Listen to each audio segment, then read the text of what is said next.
Colleges panic as University of Missouri, also known as Mizzou, fires top DEI boss and eliminates DEI office.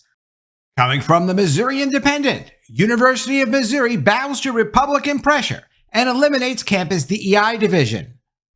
And from InsideHigherEd.com, Mizzou dissolves DEI office. Facing pressure from conservative lawmakers and normal people, Missouri's flagship university is disbanding its Inclusion, Diversity, and Equity Division, undoing a keystone achievement of the 2015 campus protests over racial equity. This was one of the big ones. Mizzou was a big deal, pushing the DEI agenda into colleges, and now it's all getting shut down at Mizzou. The University of Missouri will eliminate its division focused on diversity, social equity, and inclusion on the Columbia campus, completing the dismantling of administrative structures put in place after the protests in 2015 brought national attention to issues of racial equality, which they then changed into equity, which is completely illegal and discriminatory. The move coincides with the departure of Division Vice Chancellor Maurice Gipson. Maurice is out of there. It's designed to appease Republicans who are showing hostility towards efforts designed to attract and retain students from historically underrepresented groups.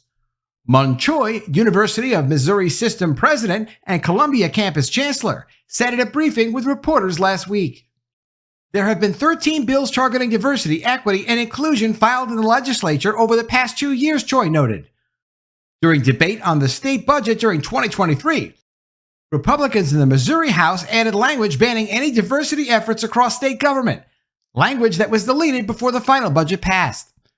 One of the leading Republican candidates for governor, State Senator Bill Eigel, has said he will fire every state employee who works to promote diversity and equity in state agencies, including universities. Quote, we realize the political situations that have occurred in other universities across the United States, including Texas and Florida, Utah, and now Alabama, as well as many others, Choi said. Choi said the university has lobbied heavily against legislative action.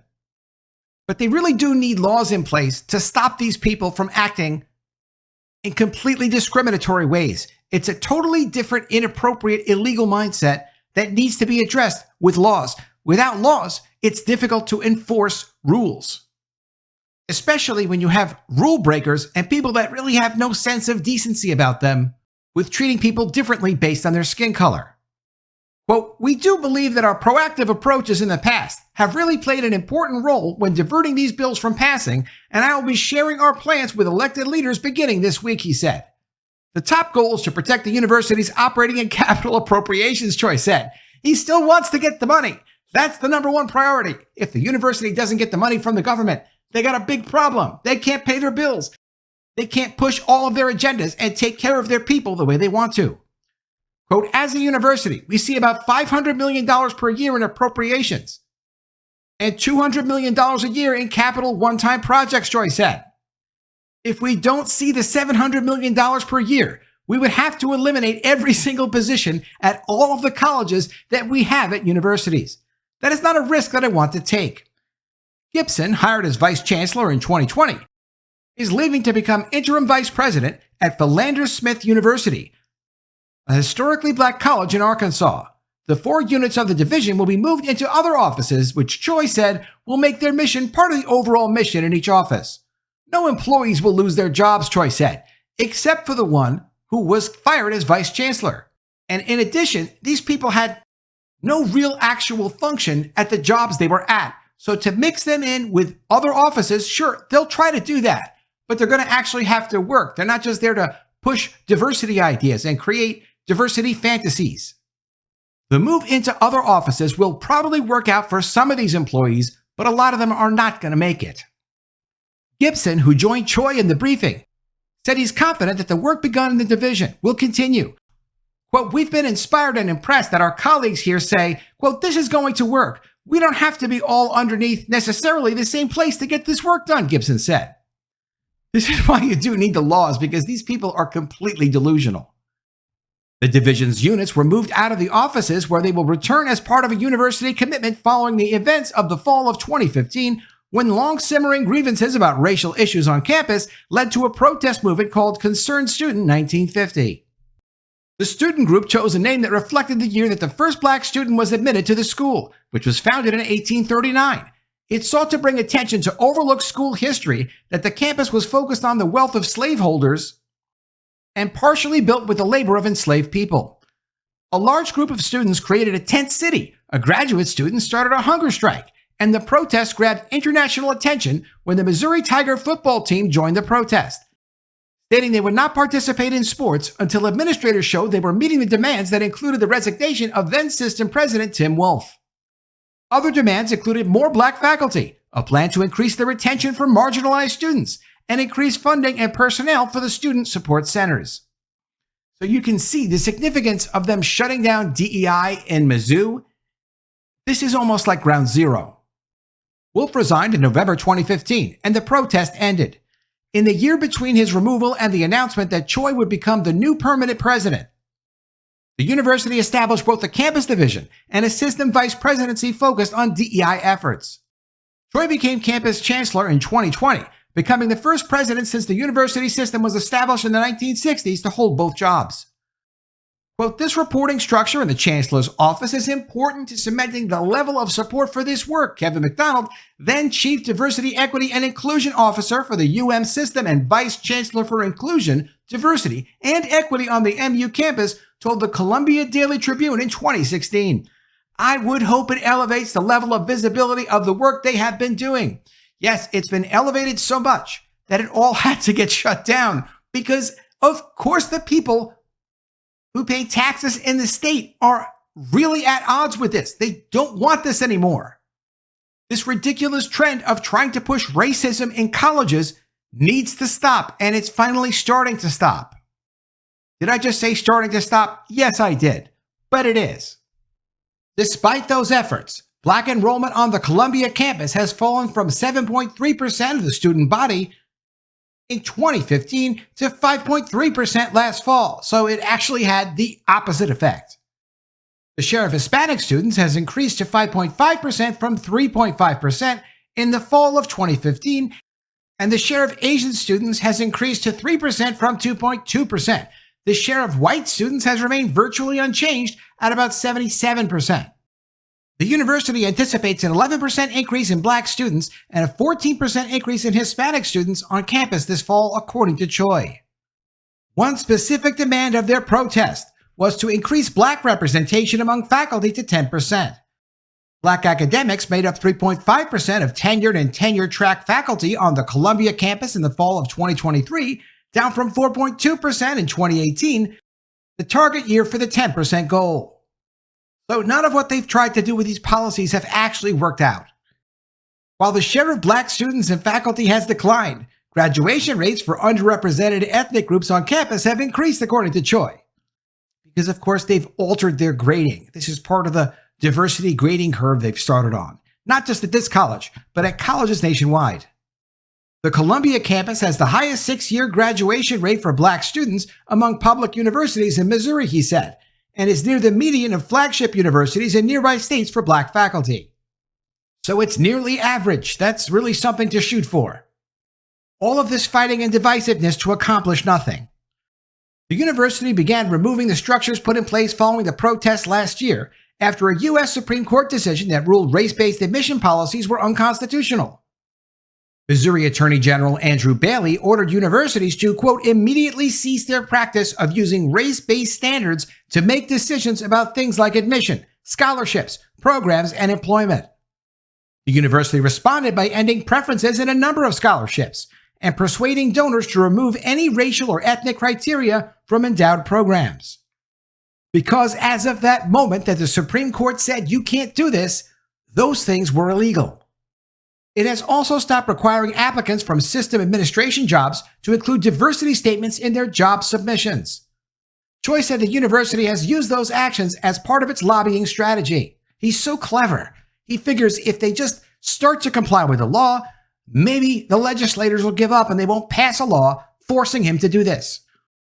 Quote, because the ID division that works on student success programs were operating in an organization that was outside the rest of the student success organization that's in the provost office, there's less opportunity to be inclusive and less opportunities to be collaborative in that process, he said. The goal of the reorganization, Choi said, is to preserve the jobs and programs, but to make them less visible, to hide them as much as they can. Quote, when you read the headlines that are out there nationally, DEI is seen as an ideology, and it may be viewed by some as being exclusionary in the name of inclusion, Choi said.